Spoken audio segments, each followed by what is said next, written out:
Welcome back. This is episode 250 of the Veterinary Business Video Show. In this episode, we'll watch an update of the pros and cons of incentivizing vets based on the individual revenue they generate, and we'll ask, why was last Wednesday quiet in your practice? We'll hear why your reception team may have been asking the wrong question. We'll learn how to handle a dissatisfied client, and I'll offer you my quick business tip for this episode. I'm John Sheridan, and this is the video show from Veterinary Business.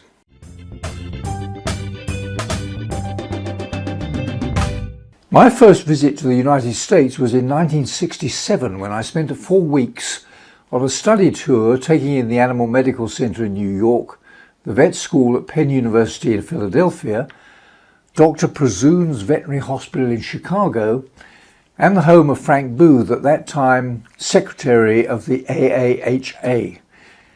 Incidentally, it was during that trip that I first tasted pizza, and it was the first time I saw color television. My main interest at the time was cardiology in dogs, but I also recall a discussion about the benefits of paying vets in practice dependent in part on the revenue they generated.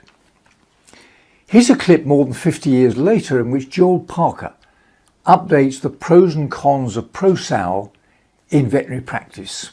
Hey, this week I want to talk about this interesting topic of ProSal versus salary. And I recently attended a conference that was a panel of two parties. And one party was all about ProSal and saying, yes, you should pay people a percentage of what they're billing for pet care and so forth. And then the other camp was like, no, we want to go like the Mayo Clinic, which everybody all practices the same medicine. We're going to form this team approach and so forth. And there was even a PR person in the audience that said, hey, listen, it's a matter of time until a client asks you, as you're presenting their pet healthcare plan for their pet, are you getting paid a percentage? So there's all kinds of confusion around this ProSal debate. But here's what I know. First of all, in a more socialistic communist society, that groups everybody in the same and says, hey, we're all the same and we're all got the same abilities and we all do the same production. And the problem with that is that it's just simply not true. On the other hand, which is the model I like, is about finding the A players to join your practice and really rewarding them when they practice good medicine, when they get good referrals from clients, and when they get good reviews. Those three things, good billings because they're practicing good diagnostic and treatment. They're also emotionally interacting with clients to the point where the clients give them good reviews, and also they refer in their friends and family. Okay, so here's my take on this, right?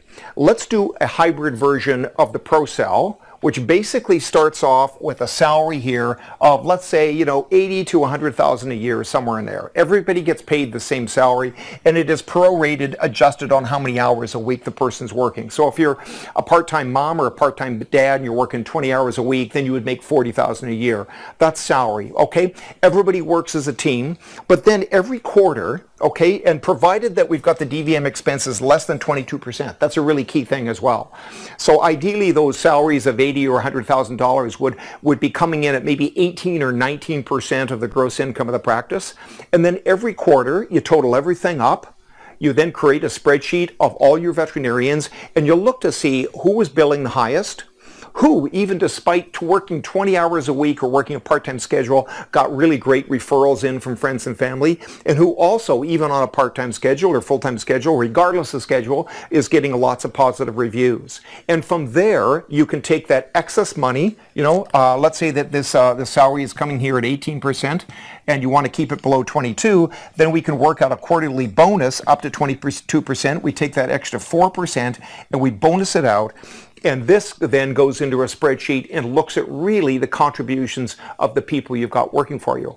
So if somebody wants to work 40 hours a week, but doesn't interact well with clients, doesn't work on their communication skills, doesn't practice good medicine, then they're going to lose out on that quarterly, acknowledgement of an A-player bonus. Let's call it the A-player bonus.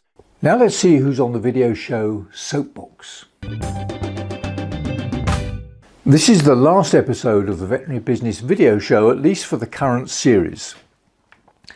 The 250 episodes, averaging 12 minutes long, and each containing 4 clips relating to the business of veterinary practice, mounts up to about 1,000 clips and a total viewing time of around 50 hours.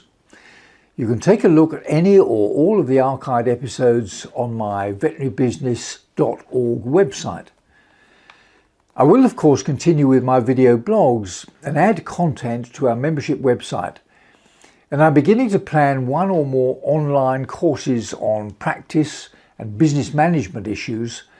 But today, I'm the fella on the soapbox, and I've chosen this clip entitled, "Why Was Last Wednesday Quiet in Your Practice?" Years ago, one of my responsibilities was to monitor and support the performance of a number of practices within the group. I would often phone them on a Monday morning and ask, "How was business last week?" And frequently the answer was, business was okay, quite busy, but Wednesday or some other day was quiet. So my next question was, why do you think that was? And then I'd sensed that between us we were looking for an explanation. The weather was bad, or the schools were on holiday, or there was some other simple excuse for business being down on that particular day. So we began to think together about all the possible reasons why a client or other pet owner phoned a veterinary practice to arrange an appointment. And we came to the conclusion that there were only 4 possible reasons. First, a pet owner we'd never seen before phoned to arrange an appointment because of some emergency.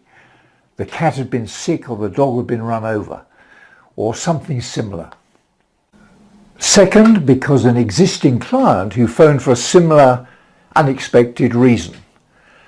Third were clients who arranged an appointment because the practice had taken some initiative to contact them about a specific need for their pet, perhaps an annual health check or other reminder, or because of a disease problem in the area, or perhaps because the practice had initiated a new service that they were able to offer.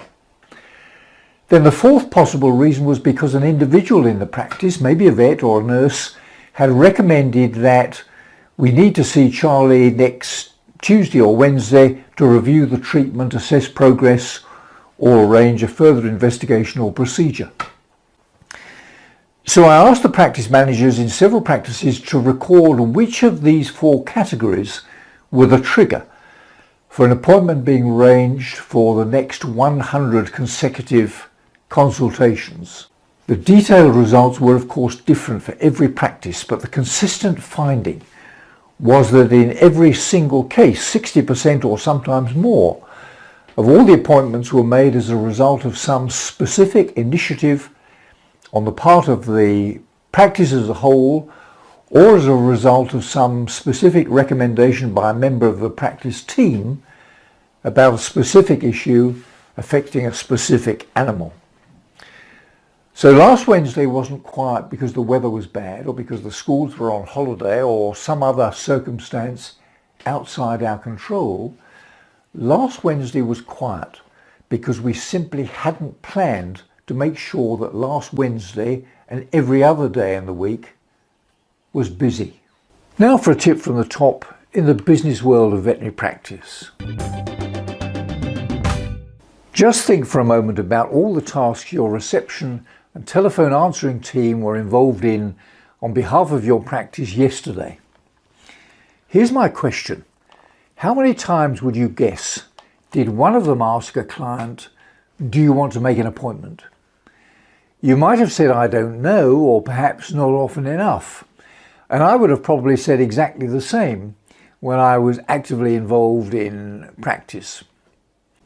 Here's a clip from Wendy Myers of Communication Solutions, in which she suggests that for all those years we've been asking the wrong question.